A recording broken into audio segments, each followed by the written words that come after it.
నమస్కారం. ETV news కి స్వాగతం. ముందుగా ముఖ్యాంశాలు. 2028 జూన్కు పోలవరం తొలి దశ పూర్తి. శ్వేతపత్రంలో వెల్లడించిన ఏపీ సర్కార్. అదనపు పనుల వల్ల 2268 కోట్ల అధిక భారం పడినట్లు వివరణ. వైకాపా అరాచకాలకు బలైన వారి కేసులపై ఏపీ సర్కార్ దృష్టి. నివేదికలు తెప్పించుకున్న ప్రభుత్వం. బాధితులపైనే కేసులు పెట్టిన వారిపై త్వరలో చర్యలు. వర్సిటీల్లో అధ్యాపకుల పోస్టుల భర్తీకి మంత్రి లోకేష్ ఆదేశం. బోధనా ప్రమాణాల మెరుగుదలపై సమీక్ష. విద్యా దీవెన, వసతి దీవెన పెండింగ్ బకాయిలపై ఆరా. తెలంగాణలో డిఎస్సి పరీక్షల షెడ్యూల్ ప్రకటన. ఆన్లైన్ పద్ధతిలో జూలై 18 నుంచి ఆగస్టు 5 వరకు నిర్వహణ. 11,062 పోస్టులు భర్తీ చేయనున్న సర్కార్. ఆపరేషన్ ఆకర్ష్ కొనసాగించనున్న తెలంగాణ కాంగ్రెస్. మరో 14 మంది ఎమ్మెల్యేలు చేరతారని అంచనా. స్థానిక నాయకత్వాలను ఒప్పించే యత్నం. కాంగ్రెస్ సీనియర్ నేత డి శ్రీనివాస్ కన్నుమూత.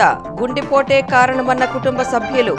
మంత్రి, ఎంపీ, పిసిసి అధ్యక్షుడిగా పనిచేసిన డిఎస్. సేఫ్టీ వాల్ వైఫల్యం వల్లే షాద్నగర్ గ్లాస్ పరిశ్రమలో పేలుడు. యాజమాన్యంపై కేసు నమోదు చేసిన అధికారులు. క్షతగాతుల్లో కొందరి పరిస్థితి విషమం. నేడు టీ20 ప్రపంచ కప్ తుది పోరు. బ్రిడ్జ్ టౌన్లో తలపడనున్న భారత్, దక్షిణాఫ్రికా. రెండోసారి కప్పు కొట్టాలనే పట్టుదలతో రోహిత్ సేన వ్యూహం.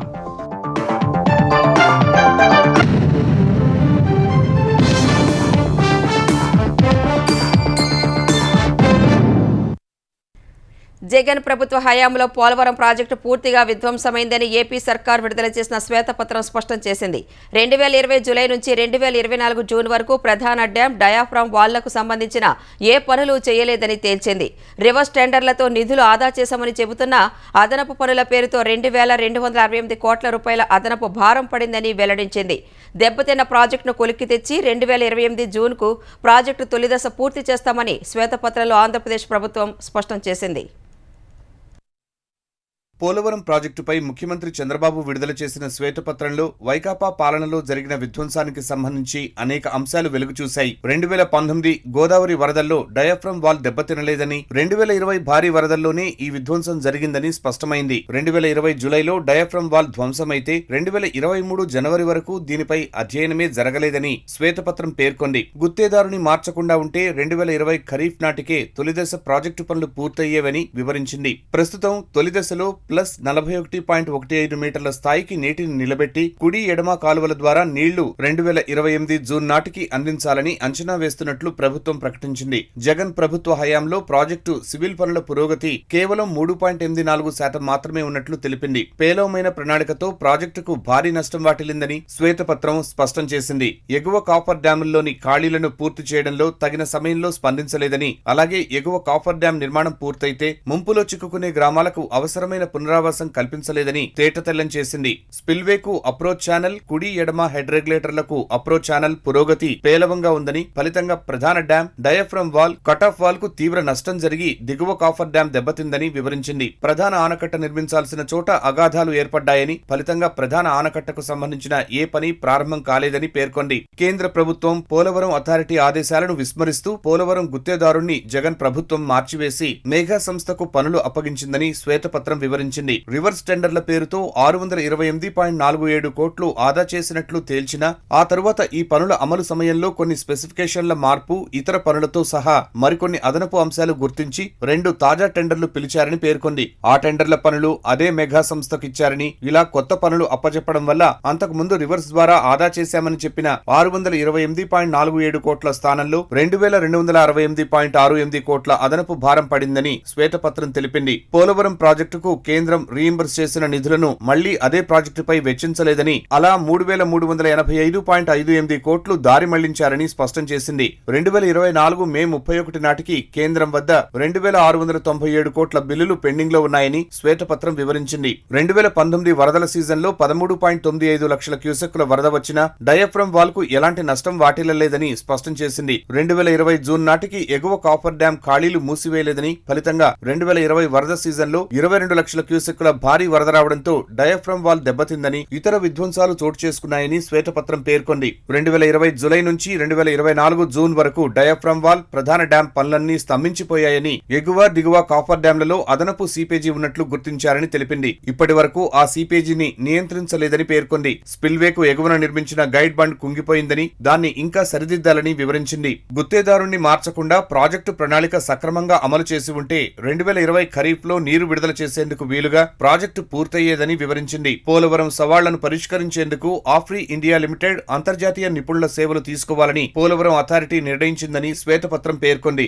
ఆఫ్రీ ఇండియా లిమిటెడ్ డిజైన్లు ప్రతిపాదిస్తే పోలవరం అథారిటీ నియమించిన అంతర్జాతీయ కన్సల్టెంట్ల సమన్వయంతో ఆమోదించాల్సి ఉంటుందని తెలిపింది. పోలవరంలో మిగిలిన అన్ని పనులు 4 సంవత్సరాల్లో పూర్తి చేసే అవకాశం ఉందని, ప్లస్ 41.15 మీటర్ల స్థాయికి పునరావాసం పనులను 2026 నాటికి పూర్తి చేసే అవకాశం ఉందని వెల్లడించింది. ప్లస్ 41.15 మీటర్ల స్థాయికి 115.43 టీఎంసీల నీటిని నింపి కుడి ఎడమ ప్రధాన కాలువలకు నీటిని సరఫరా చేసేందుకు అన్ని పనులను 2028 జూన్ నాటికి పూర్తి చేసే అవకాశం ఉందని శ్వేతపత్రం అంచనా వేసింది. ప్లస్ 45.72 మీటర్ల స్థాయికి నీటిని నింపి ఆ స్థాయి పునరావాసం పనులు దశల వారీగా చేస్తే ప్రాజెక్టు తొలి దశలోని మిగిలిన పనులు పూర్తి చేసేందుకు అయ్యే వ్యయం 12,157 కోట్ల రూపాయలని శ్వేతపత్రం తెలిపింది.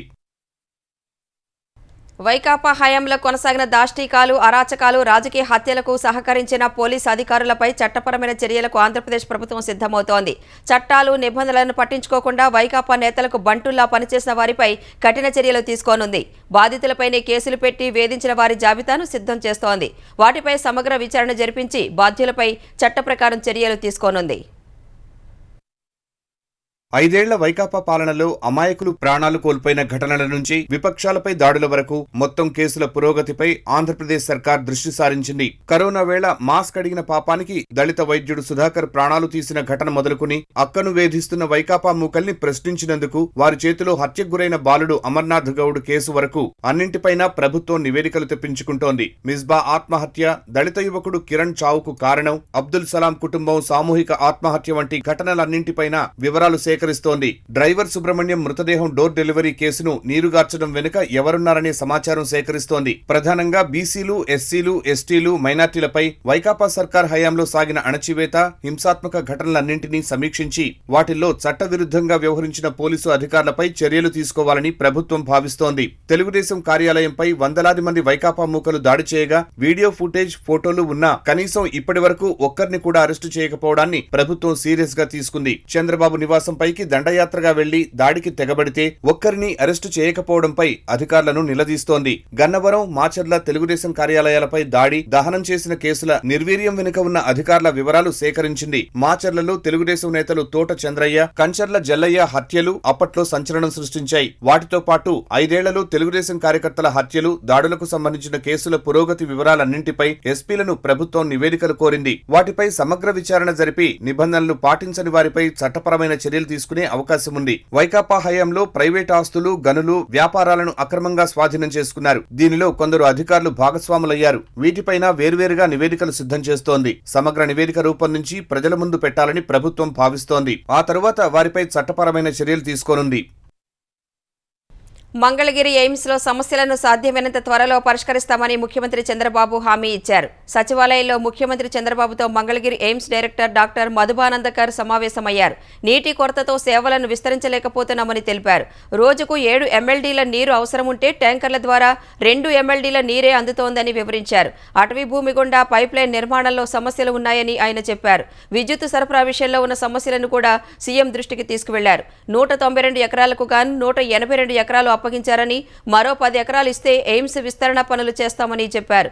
ఎయిమ్స్లో అందుతున్న సదుపాయాలను ఒకసారి వచ్చి పరిశీలించాలని సీఎంను ఆహ్వానించారు. 5 ఏళ్ల పాటు గత ప్రభుత్వం కనీసం నీటి సమస్య తీర్చకపోవడంపై చంద్రబాబు విస్మయం వ్యక్తం చేశారు. సమస్యను సాధ్యమైనంత త్వరగా పరిష్కరిస్తామని హామీ ఇచ్చారు. పంచాయతీరాజ్, గ్రామీణాభివృద్ధి శాఖలపై వరుస సమీక్షలు నిర్వహిస్తున్న ఆంధ్రప్రదేశ్ ఉప ముఖ్యమంత్రి పవన్ కళ్యాణ్ ప్రజల సమస్యలు తెలుసుకునేందుకు కూడా ఎక్కువ సమయాన్ని వెచ్చిస్తున్నారు.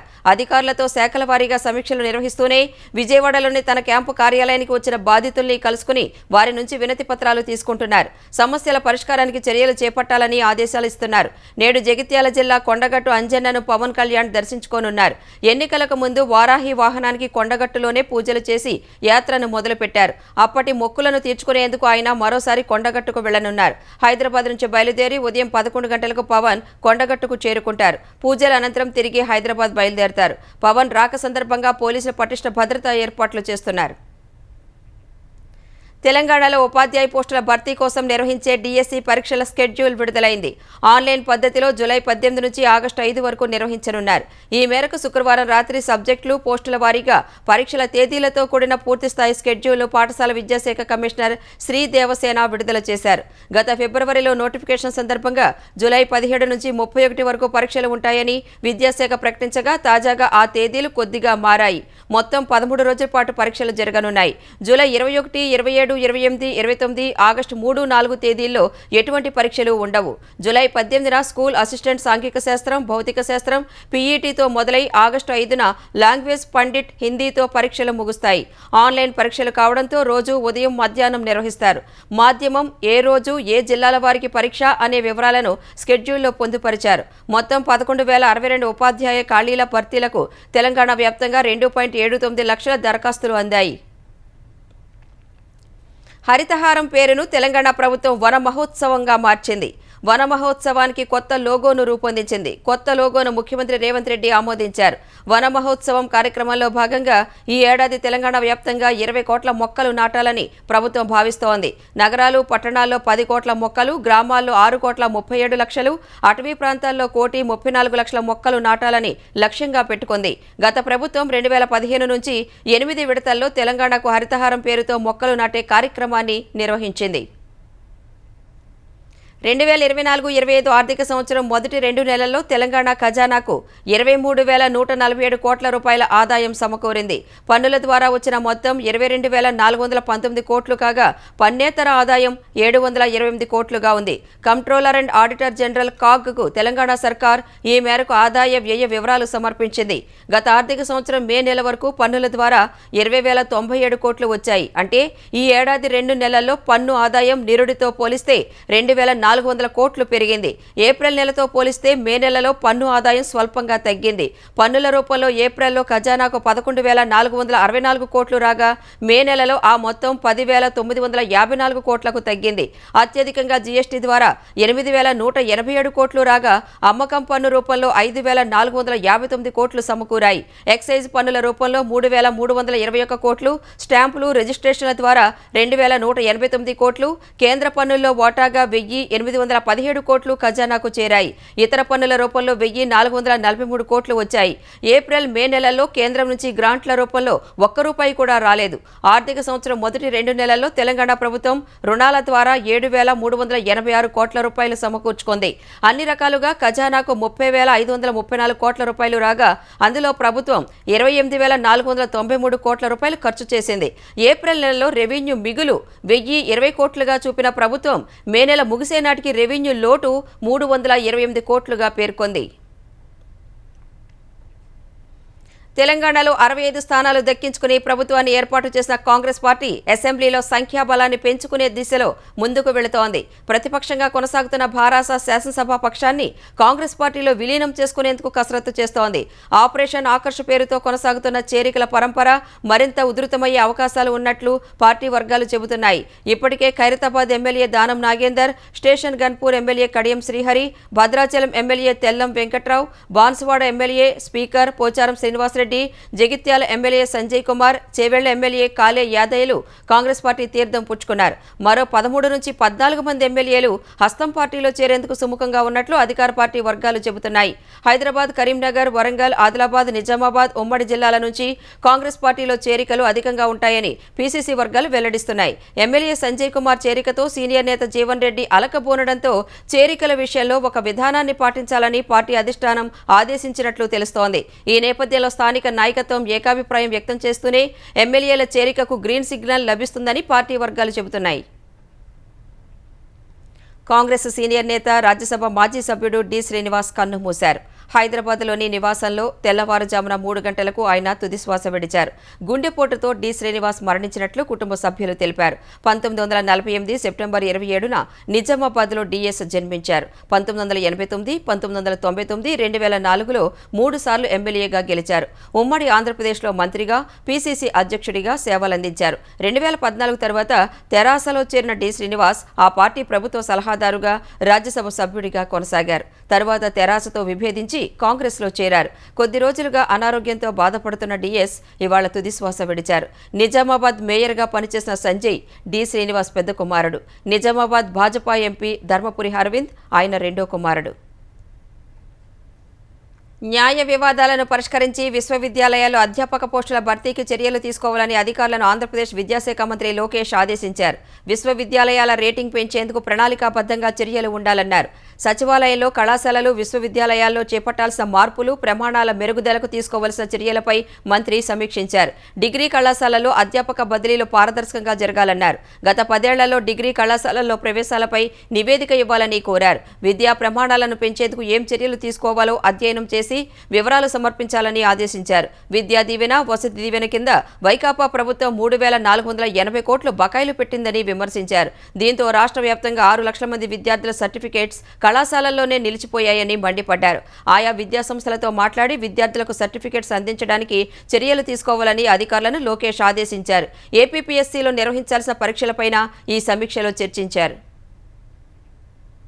మంత్రిగా ఉన్నప్పుడు కల్పించిన 5+5 పోలీస్ భద్రతను కొనసాగించేలా ఆంధ్రప్రదేశ్ ప్రభుత్వాన్ని ఆదేశించాలని కోరుతూ మాజీ మంత్రి పెద్దిరెడ్డి రామచంద్రారెడ్డి దాఖలు చేసిన వ్యాజ్యంపై హైకోర్టు విచారణ జరిపింది. మంత్రి హోదాలో 5+5 సెక్యూరిటీ ఇచ్చారని, ప్రస్తుత ఎమ్మెల్యే కాబట్టి నిబంధనలకు అనుగుణంగా 1+1 భద్రత కల్పిస్తున్నారని ఏజీ వాదించారు. మంత్రి కాబట్టే 5+5 భద్రత కల్పించారు తప్ప ప్రాణహాని ఉందని కాదని ఏజీ వివరించారు. పిటిషనర్కు అదనపు భద్రత అవసరం లేదని జిల్లా ఎస్పీ తేల్చారని తెలిపారు. పూర్తి వివరాలతో కౌంటర్ వేసేందుకు సమయం ఇవ్వాలని ఏజీ కోరారు. గతంలో ఉన్న భద్రతను ఎందుకు ఉపసంహరించారో పోలీసు అధికారులు చెప్పడం లేదని పెద్దిరెడ్డి తరపు న్యాయవాది వాదించారు. ఎమ్మెల్యేగా సొంత నియోజకవర్గానికి వెళ్లలేని పరిస్థితి ఉందన్నారు. సెక్యూరిటీ రివ్యూ కమిటీ నిర్ణయం కోసం వేచి చూస్తున్నట్లు ఏజీ చెబుతున్న నేపథ్యంలో విచారణను జూలై 8కి వాయిదా వేస్తున్నట్లు న్యాయమూర్తి తెలిపారు. తనకు 4+4 భద్రతను కొనసాగించేలా ఆదేశించాలని కోరుతూ రాజంపేట వైకాపా ఎంపీ మిథున్ రెడ్డి దాఖలు చేసిన మరో వ్యాజ్యంపై విచారణ కూడా జూలై 8కి వాయిదా పడింది. సినీ నటుడు అలీ వైకాపాకు రాజీనామా చేశారు. ఎలక్ట్రానిక్ మీడియా ప్రభుత్వ సలహాదారుగా వైకాపా ప్రభుత్వంలో 2 ఏళ్లు ఆయన పనిచేశారు. ఎన్నికల్లో వైకాపా ఓటమి నేపథ్యంలో రాజకీయాలకు స్వస్తి పలుకుతున్నట్లు అలీ వీడియో సందేశం ద్వారా ప్రకటించారు. ఇకపై సామాన్యుడిగానే ఉంటానని, తన సినిమాలు, షూటింగులు చూసుకుంటానని తెలిపారు. 20 ఏళ్లు తెలుగుదేశంలో ఉన్నానని, ఆ తర్వాత పార్టీ మారానని చెప్పిన అలీ వైకాపా పేరును మాత్రం ప్రస్తావించలేదు. సేవా కార్యక్రమాలకు రాజకీయం తోడైతే 10 మందికి మేలు జరుగుతుందని ఇటువైపు వచ్చానని అన్నారు. తాను చేయడానికి రాజకీయాల్లోకి రాలేదన్నారు. ఏ పార్టీలో ఉన్నా వ్యక్తిగతంగా ఎవరిని ఏ వేదికపై నుంచి విమర్శించలేదని స్పష్టం చేశారు. నేటి నుంచి తాను ఏ పార్టీ మనిషిని కాదని, ఏ పార్టీ మద్దతుదారుని కాదని అన్నారు. కాళేశ్వరం ప్రాజెక్టులోని మేడిగడ్డ బ్యారేజీలో దెబ్బతిన్న చివరి 20వ గేట్ తొలగింపు పూర్తయింది. గత అక్టోబర్లో మేడిగడ్డ బ్యారేజ్ దెబ్బతిన్న కుంగిన నేపథ్యంలో national dam safety authority committee మధ్యంతర నివేదిక ఇచ్చింది. ఈ మేరకు బ్యారేజ్లో తాత్కాలిక మరమ్మతులను చేపట్టారు. ఇందులో భాగంగానే 7వ బ్లాక్లో 8 గేట్లు ఎత్తాలని, వీలుకాని పరిస్థితుల్లో తొలగించాలని ఎన్డీఎస్ఏ సూచించింది. ఆ సిఫార్సుల మేరకు గేట్లను పైకెత్తారు. పలు గేట్లు ఎత్తే క్రమంలో సమస్యలు ఏర్పడగా ఎత్తడానికి వీలు లేని పరిస్థితుల్లో కటింగ్ చేసి తొలగించారు. అదే విధానంతో దెబ్బతిన్న గేట్లలో 20వ గేట్ విడిభాగాలను పూర్తిగా తొలగించారు. తాత్కాలికంగా సీసీ బ్లాక్ల అమరిక, నదీ గర్భంలోకి షీట్ పైల్స్ పంపివేత, గ్రౌంటింగ్ పనులు పూర్తయ్యాయి. ఆదిలాబాద్లో మూతపడిన సిమెంట్ కార్పొరేషన్ ఆఫ్ ఇండియా సీసీఐని పునరుద్ధరించాలని కేంద్ర భారీ పరిశ్రమల శాఖ మంత్రి హెచ్డి కుమారస్వామిని తెలంగాణ ప్రతినిధి బృందం కోరింది. తెలంగాణ పరిశ్రమల శాఖ మంత్రి శ్రీధర్ బాబు నేతృత్వంలో ఆదిలాబాద్ ఎంపీ గోడం నగేష్, ఎమ్మెల్యే పాయల్ శంకర్ కేంద్ర మంత్రి కుమారస్వామిని కలిశారు. అత్యంత వెనుకబడిన ఆదిలాబాద్ ప్రాంతంలో సీసీఐని మళ్లీ పునరుద్ధరిస్తే అక్కడి యువతకు ఉపాధి అవకాశాలు లభిస్తాయని కోరారు. తమ విజ్ఞప్తిపై మంత్రి కుమారస్వామి సానుకూలంగా స్పందించారని సమావేశం తర్వాత మంత్రి శ్రీధర్ బాబు తెలిపారు. రంగారెడ్డి జిల్లా బూర్గులలో ఉన్న సౌత్ గ్లాస్ ప్రైవేట్ లిమిటెడ్ కంపెనీలో గ్యాస్ కంప్రెషర్ పేలుడుకు సేఫ్టీ వాల్ పనిచేయకపోవడమే కారణమని అధికారులు ప్రాథమికంగా తేల్చారు. ఈ ప్రమాదంలో 5గురు మృతి చెందగా క్షతగాతుల్లో ఒకరి పరిస్థితి విషమంగా ఉన్నట్లు అధికారులు తెలిపారు. ప్రమాదంలో గాయపడిన 3గురికి చాంద్రాయణగుట్ట DRDO ఆసుపత్రిలో చికిత్స అందిస్తున్నారు. మరో 7గురిని ప్రైవేట్ ఆసుపత్రికి తరలించారు. మృతుల్లో బీహార్కు చెందిన చిత్తరంజన్, రామ్ ప్రకాష్, రఘుకాంత్, రోషన్ ఉన్నారు.